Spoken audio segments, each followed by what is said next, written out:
7 دن بالوں کے برابر چاندی یا فرق ہے اہل سنت برادران کے اور ہمارے اہل تشیع میں. ہمارے ہاں عقیقہ کرنے کا اور معیار ہے، اہل سنت کے ہاں عقیقہ کرنے کا معیار اور ان کے ہاں عقیقے کے فقہی 2-3 مسائل سن اور آپ کے ساتھ تمام. عقیقہ نبی کریم صلی اللہ علیہ وسلم نے سب سے پہلے امام حسن کا کیا، پھر امام حسین کا کیا. جب بچے کی ولادت ہو جاتی ہے تو شریعت کا حکم یہ ہے کہ جب بچہ 7ویں دن میں داخل ہو جائے تو اس کے سر کے بال اتارے جائیں. 7ویں دن میں داخل ہو جائے تو اس بچے کے سر کے بال اتارے جائیں اور اس کے بعد وہ جو بال ہے نا ان بالوں کو چاندی کے برابر تولا جائے. ان بالوں کو چاندی کے برابر تولا جائے اور ان بالوں کے برابر جتنی چاندی ہو اس چاندی کو اللہ کی راہ میں اس بچے کا صدقہ کر دیا. اس بچے کا صدقہ کر دیا. تو اب یہ جو بال کٹوانے ہیں یہ 7 دن بالوں کے برابر چاندی صدقہ.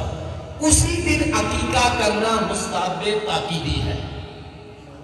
اچھا یہاں فرق ہے اہل سنت برادران کے اور ہمارے اہل تشیع میں. ہمارے ہاں عقیقہ کرنے کا اور معیار ہے، اہل سنت کے ہاں عقیقہ کرنے کا معیار اور ہے. ان کے ہاں ایک جانور میں 2-4 عقیقوں کو مکس کیا جا سکتا ہے.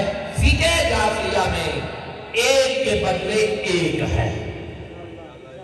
بھائی جانیے گا تھوڑا مسئلہ بڑا دقیق ہے اور فائدہ مند ہے، درست ہے. اچھا جی عقیقہ کیسے کرنا ہے؟ ایک کے بدلے ایک. اب آپ کی حیثیت آپ ٹھیکیدار ہیں، زمیندار ہیں، پاورفل ہیں، آپ اونٹ ذبح کروا دیں. اونٹ ذبح کروانا ہے یا چھوٹا سا بکرا ذبح کروانا ہے آپ کی حیثیت ہے، لیکن یہ بات واضح رہے ایک کے بدلے ایک، چاہے چھوٹا چاہے بڑا. یہ عقیقے کرنے کا فلسفہ کیا ہے؟ کیوں عقیقہ کیا جاتا ہے؟ کہا اگر تم یہ چاہتے ہو کہ تمہارے بچے کی زندگی لمبی ہو تو پھر عقیقہ کرو، بچے کی زندگی اللہ لمبی کر دے. بات واضح، عقیقہ کرو. اچھا عقیقہ جو کرنا ہے یہ کیا ہے؟ کہا عقیقہ کرنے کا مطلب یہ ہے کہ جو بچہ پیدا ہوا ہے اس جانور کا خون اس کے خون کا صدقہ، اس جانور کی ہڈیاں اس بچے کے ہڈیوں کا صدقہ، اس جانور کا گوشت اس بچے کے گوشت کا صدقہ. لہذا لہذا لہذا اگر عقیقہ کیا ہو تو بچے سے بیماری دور ہو جاتی ہے، اگر عقیقہ کیا ہو تو زندگی صحت مندانہ ہو جایا کرتی ہے. لہذا شریعت کا حکم ہے، بہتر یہ ہے کہ آپ 7ویں دن عقیقہ کریں. اچھا جی نہیں پتا سی کی کریے؟ کہا جب پتا چل جائے تب عقیقہ کریں. 2 سال بعد، 10 سال بعد، جب چاہو کر لو.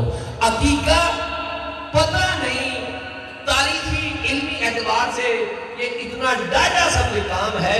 شریعت نے یہاں تک کہا ہے کہ اگر تو جوان ہو گیا ہے نا اور تجھے پتا چلے کہ تیرے ماں باپ نے تیرا عقیقہ نہیں کیا تھا یا ان کی حیثیت نہیں تھی عقیقہ کرنے کی، اب 2-4 آنے تو کما لیتا ہے، تو اپنا عقیقہ خود کر دے. اپنا عقیقہ خود کر دے. اور اگر آپ خود باپ بن گئے ہیں، آپ نے نہ بچوں کا عقیقہ کیا اور آپ کو یہ بھی نہیں پتا کہ میرا بھی ہوا تھا یا نہیں، لیکن 4 جانور موجود ہیں، 4 پیسے موجود ہیں، شریعت کہتی ہے اپنے بچوں کا بھی عقیقہ کر لے اور اپنا بھی عقیقہ کر لے. یہ 4 آنے اور جو کھیلے. اب شریعت کہتی ہے اگر تیرا ماں باپ موجود ہے تو ان کا عقیقہ کر دے. حتیٰ کہ اگر تیرا ماں باپ رخصت ہو گیا ہے تو رخصت ماں باپ کا بھی عقیقہ کرنا چاہے تو تب بھی کر سکتا ہے. ایک سلوات پڑھ بتانا. جب میں نے یہ پڑھا تو مجھے اس سے اندازہ ہوا کہ عقیقہ پھر کوئی کمال کی چیز ہے، نارمل. اچھا اس کے بعد جلدی سے میں بات سمیٹوں کہ اس کے بعد آپ نے عقیقے کے جانور کو ذبح کیسے کرنا ہے. یاد رکھیے عقیقے کا جانور نارملی جانوروں کی طرح ذبح نہیں ہوتا. جب ذبح کیا جائے گا دعائے مستحبہ پڑھی جائے گی. اس کے بعد جب اس کی کھال اتاری جائے گی عقیقے کے جانور کی، جب کھال اتاری جائے گی اس کے بعد جو آپ نے اس کا گوشت کاٹنا ہے نا، توجہ رکھیے بڑا دقیق نقطہ. جب عقیقے کے جانور کا گوشت کاٹنا ہے تو آپ نے عقیقے کے جانور کا گوشت ہڈیاں اس کی نہیں توڑنی. جہاں اللہ نے ہڈی بنائی ہے نا جوڑ، ان جوڑوں سے جدا کرنا ہے. الگ سے من پسند بوٹیاں نہیں بنانی ہیں.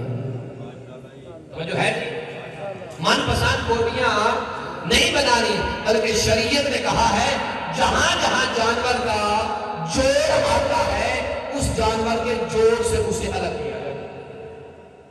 اور ہڈیاں کیوں نہ توڑی جائے؟ کہا اس لیے ہڈیاں نہ توڑی جائیں چونکہ یہ جانور عقیقے کا اس بچے کے بدلے میں ہے، اس کی ہڈیاں اس کی ہڈیوں کے بدلے، اس کا گوشت اس کے گوشت کے بدلے میں. جب ہڈیوں کی ہڈیاں ضمانت دے رہی ہے تو پھر تمہیں ہڈیاں توڑنے کا کوئی اختیار نہیں. ہڈیاں توڑنے کا کوئی اختیار نہیں ہے. لہذا آج بھی اگر آپ چاہیں اپنے بچوں کا اپنے بڑوں کا عقیقہ کرنا چاہیں تو کر سکتے